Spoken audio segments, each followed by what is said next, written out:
Can you believe our daughter is coming home and we don't have a room for her? This is troubling. Can you move out this time?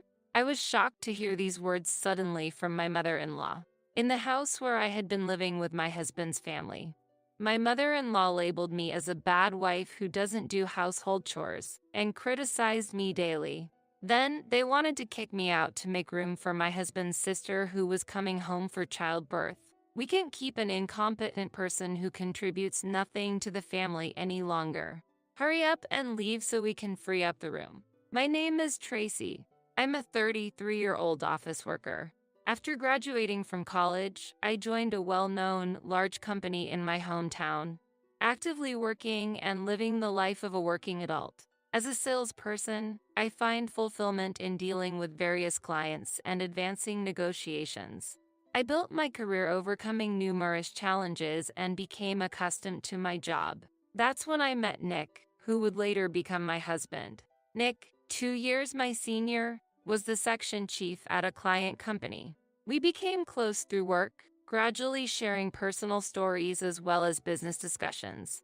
I was gradually drawn to Nick's sincere and kind nature. Apparently, he was attracted to my serious approach to work. It was embarrassing but also very pleasing to hear this later. Our relationship naturally evolved into a romance, and we got married when I turned 30. We rented an apartment in an area with good access to both of our workplaces and started our married life. After marriage, I was promoted to a managerial position, leading a satisfying life both at work and personally. However, there was one concern: my mother-in-law's occasional visits. She, having devoted herself to homemaking from a young age, believes that a daughter-in-law should perfectly handle household chores. Tracy, you've left some dishes unwashed again.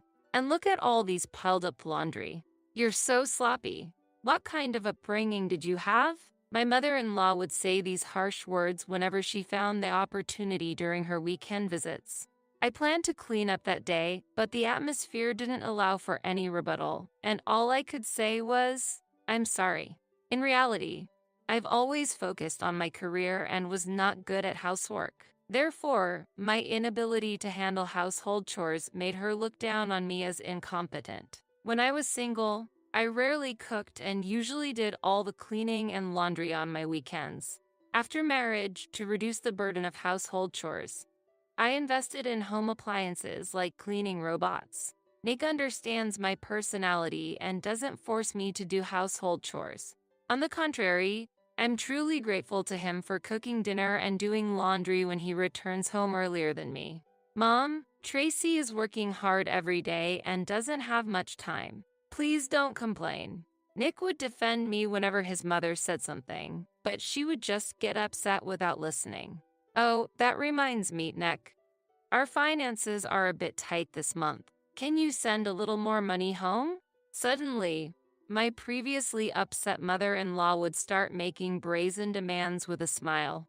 I sighed inwardly, thinking, not again, and resigned myself to the situation. There are many family members living in the house where my parents-in-law reside. Currently, Nick's parents, brother, and grandparents are living there.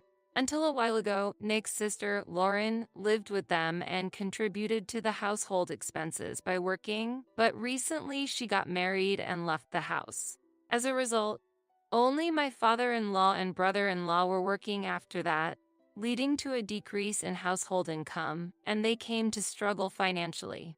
In reality, their income was lower than that of our household. Nick started to provide financial support to his parents' home, but his mother frequently visited us, demanding more money.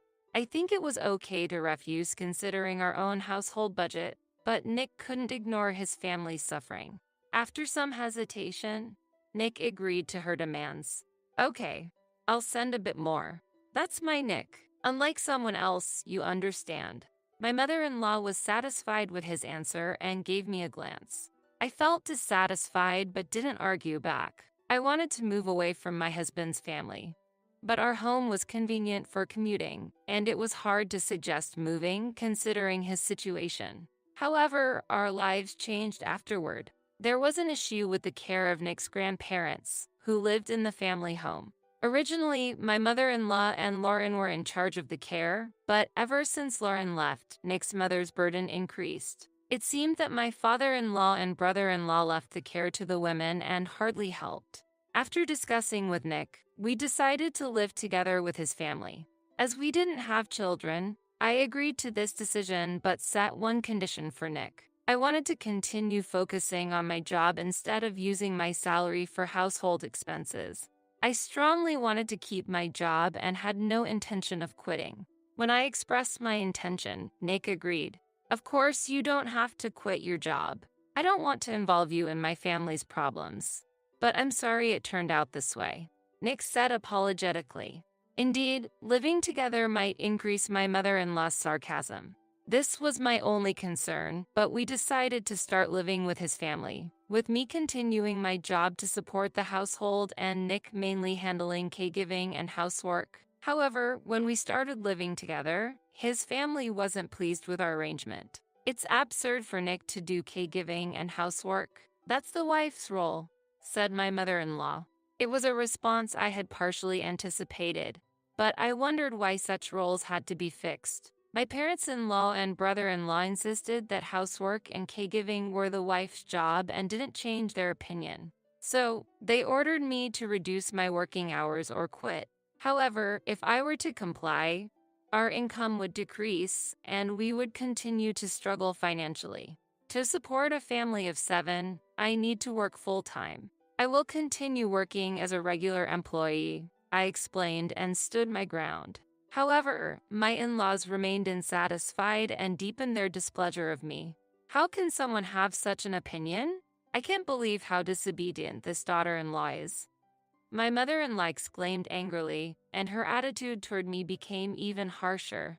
Afterward, my brother-in-law also criticized me, using work as an excuse not to help mom. What an incompetent wife. Then, both of them began leading the bullying against me. My father-in-law barely intervened and didn't protect me. Nick's grandparents, who returned to their bedroom immediately after dinner, had limited contact with me and showed little interest in me. After starting to live with my in-laws, my work became busier, and I often returned home late. When I came home after overtime, the family complained that I should come home earlier, looking down on me as if my job was insignificant. I felt deeply frustrated when they belittled my work. I took pride in my job and was committed to my responsibilities as a manager. However, my in-laws kept telling me to prioritize housework over my job, and eventually, I found more peace at work than at my in-laws' house. Once, unable to bear the bullying, I complained to Nick. Why am I treated like this despite earning the daily expenses and even paying for new furniture and appliances for your family's house? Nick listened to me seriously. He understood the problems his family would face if I were to quit my job. I'll talk to everyone. I'm really sorry for involving you in my family's issues, Nick said, and I was filled with gratitude. He must be tired from doing housework and caregiving after work. Later, Nick tried to discuss it with his whole family, but their opinions didn't change at all. My brother-in-law even angrily accused me. You didn't discipline your wife properly, and that's why she has become so selfish. It's your responsibility to train her. My in-laws agreed with him, and their criticism toward us began. I had had enough. The attitude of Nick's own family, who once received financial support from him, was unbearable. Sorry, Nick.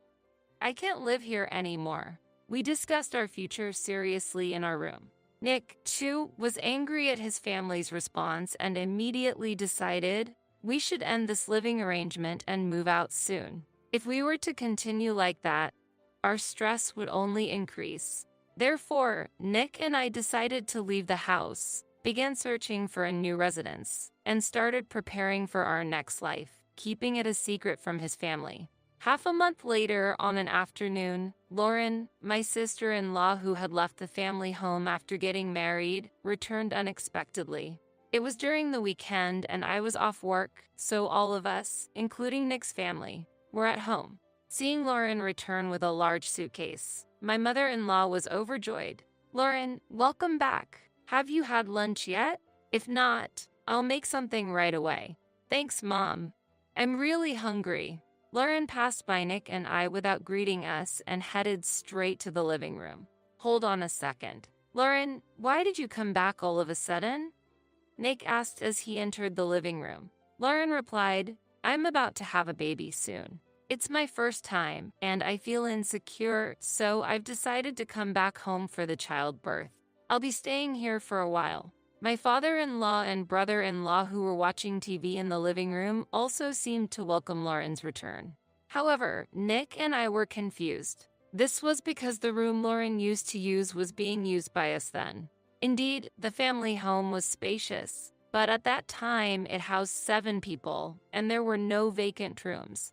Before I could say anything, my mother-in-law looked at me and sighed dramatically. What a predicament. Lauren is back, but we're short of rooms. Tracy, could you leave now that we have this situation? Huh?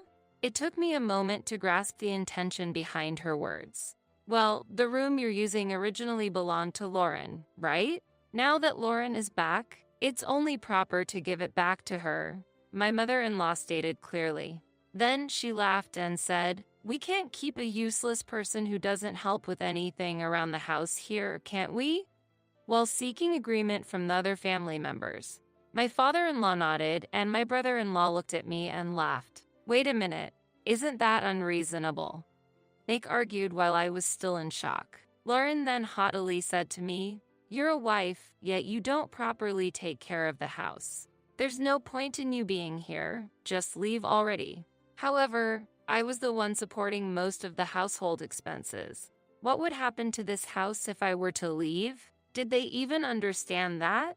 Hesitating to voice this out, Nick placed his hand on my shoulder and shook his head in resignation. It's okay. Let's leave this house together. Nick's words were filled with determination, and he seemed more reliable and strong than ever. We had already planned to end our cohabitation in the near future, so we made the decision sooner. Understood. Then, we will leave right away. At my response, the entire family burst into laughter. Anger welled up in me toward them, who neither held back Nick, who had been supporting them with housework and caregiving, nor did anything else to help him but laugh. The thought of unpleasant people leaving clears my heart. When you leave, make sure to take away all your belongings, my mother-in-law declared, so I quietly nodded. We immediately arranged for a moving company and left the family home with Nick that day.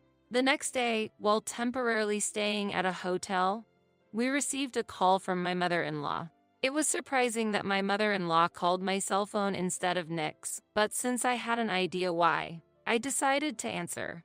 As soon as I picked up, my mother-in-law's angry voice came through. What's the meaning of this? Today, the movers came and took almost all the furniture and appliances from the house. You arranged it, didn't you? As I was accused, I simply shrugged in resignation and thought, just as I expected. Nick, who was nearby, seemed to hear her voice as well and gave a wry smile. The movers I had arranged the day before took away all the household goods, including furniture and appliances. Among them were large items like the dining table and TV, and with most things gone, the family was in complete chaos. I just followed your instructions to take away all my belongings. Everything that was taken was purchased by me. That's why I disposed of them, I replied, and my mother-in-law was at a loss for words. The furniture and appliances that were newly purchased when we started living with them were all actually paid by me. As I asserted they were my personal belongings, my mother-in-law squeezed out a frustrated response. I did say take them away, but this is too much. How are we supposed to live in a house with nothing? She exclaimed angrily, to which I calmly replied, now that we no longer live together, it's no longer my concern. It must be nice to have a spacious house now that the unpleasant people are gone. I firmly said this, ignored my still complaining mother-in-law, and hung up the phone. I thought she would call back soon, but surprisingly, there was no further call from her. Afterward, Nick and I began a new life in our new home. The furniture and appliances retrieved from the family home were still in good condition, so we moved them into our new place. We spent some peaceful days, but about a month later, we suddenly started receiving frequent calls from the family. Wondering why they were contacting us then, I considered blocking the calls, but I hesitated because there was something I wanted to tell them. Busy with work and unable to answer the phone, I came home one day to find a missed call from my mother-in-law. Nick was still at work, having to work overtime, and was not home yet.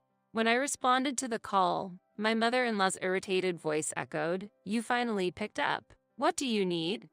I asked, and she hurriedly commanded, "Life has become difficult since you two left. Come back home." Apparently, various payments had started to fall behind after we left. Before living together, the family home underwent extensive barrier-free renovations for the grandparents, and there was still a considerable loan to pay. Nick was paying that loan when we lived together with his family. Additionally, the money I earned was used for purchasing furniture, appliances, and monthly household expenses. But after our departure, they struggled to repay the loan and manage the household finances.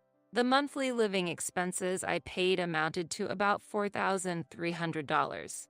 The family, who had depended on our income and spent recklessly, had no savings. Unable to cover over $4,000 of monthly expenses, they became desperate and asked us to return. I was just appalled by such a selfish request. "This is the result of you driving out two earners. We have already started a new life and have no plans to return," I refused clearly. However, my mother-in-law was unyielding, saying, "How dare you? This won't do. Put Nick on the phone. Nick is still at work and hasn't returned yet. Actually, we moved to a high-rise condo. We are now living comfortably and peacefully, so we cannot fulfill your unreasonable request," I explained, to which my mother-in-law seemed surprised. Nick and I were secretly searching for a new residence when we were living with his family, and after finding the high-rise condo that met our ideal conditions, we were able to move immediately after being ousted from the family home. "Does this mean you're leaving us behind?" My mother-in-law accused us with a tearful voice. "You have no right to criticize us when you did nothing but depend on our earnings and spent money recklessly. Please don't interfere in our lives anymore," I stated firmly. As soon as I finished speaking, I ended the call without waiting for my mother-in-law's response. I was relieved to have informed them about our move to the high-rise condo and proceeded to block all contacts from his family. This new home was something we had earned with our hard work. We wanted to make a clear statement to his family, who had irresponsibly relied on us while constantly complaining and living leisurely. When Nick came home, I told him about the call from his mother. He had also received multiple calls on his cell phone but was unsure how to respond. I thought I couldn't abandon them because they are family, but I'm tired of dealing with them, Nick said, looking disheartened. He too seemed exhausted from his family's constant dependence. Subsequently, we changed our smartphone numbers and completely cut off contact with his family. Since we only told my mother-in-law that we were living in a high-rise condo, they wouldn't know our exact address. Afterward, Nick and I enjoyed peaceful days together, busy with our managerial roles but feeling fulfilled in our daily lives. 3 years passed, and Nick and I decided to check on his family's well-being after a long time. Since leaving the family home, Nick had not visited even during Thanksgiving or Christmas, so we had no idea how they were living. Upon arriving at the family home, we found no sign of Nick's family. The house was up for sale, and complete strangers were living there. Strange, where could everyone have gone? Nick wondered aloud. Encountering a friend of my mother-in-law who lived nearby, we decided to inquire about their recent circumstances. The events that unfolded at the family home over the 3 years then came to light. Lauren had returned for childbirth, claiming it was temporary, but in reality, she was already divorced and continued to live in the family home even after giving birth. Despite our departure, the addition of family members put further strain on the household finances. My mother-in-law began working part-time, and Lauren soon put her child in daycare to start working, but their nights were filled with household chores and caregiving for the grandparents. The exhaustion from adding child care to their already busy lives was understandably unimaginable. Moreover, Nick's grandparents stopped going out in order to save money, but they both eventually developed dementia. My mother-in-law had no choice but to quit her job to focus on caregiving. But even with Lauren's help, there was a limit to what amateurs could do. Unable to withstand the situation, they quickly appealed to my father-in-law to move the grandparents to a facility. But my father-in-law and brother-in-law refused to listen to them. They were relying on the grandparents' pension and were reluctant to spend on facility costs. As a result, the family's opinions were divided. I can't stand this life anymore. I've reached my limit. Nick's mother cried out in agony and left the house with Lauren and her grandchild. Left alone, my father-in-law and brother-in-law couldn't take care of the dementia-ridden grandparents, and despite hiring helpers, they soon reached their limit. Eventually, they decided to place the grandparents in a facility, but by then, the family had fallen apart and no one returned home. Struggling to pay off the renovation loan, my father-in-law and brother-in-law ended up selling the house and moved elsewhere after paying off the loan. Hearing these stories, Nick showed a sad expression filled with mixed emotions. We asked the neighbors for the name of the facility where his grandparents were staying and decided to visit them soon. A few days later, a neighbor contacted Nick, relaying a message from my mother-in-law. Apparently, she had learned about our visit to the family home. According to her, my father-in-law and brother-in-law were living together and were paying for the grandparents' facility costs, but they seldom visited them. My mother-in-law herself was living with Lauren and her grandchild, working part-time and still struggling with life. I can't stand this life anymore. Please, let us live in a high-rise condo, too. The neighbor conveyed her plea. Hearing such a request, we were just astonished. Nick, too, had grown wary of his family and stopped contacting the neighbor afterward. I don't intend to involve myself with my family anymore, but I do want to keep an eye on Grandpa and Grandma until the end, he said. I agreed with his decision and supported him, focusing more on our work than ever, especially when Nick occasionally felt the loneliness of losing his family. Having overcome difficult times, we want to live even more happily from now on. We plan to cherish our current life, live peacefully, and consider having children in the future.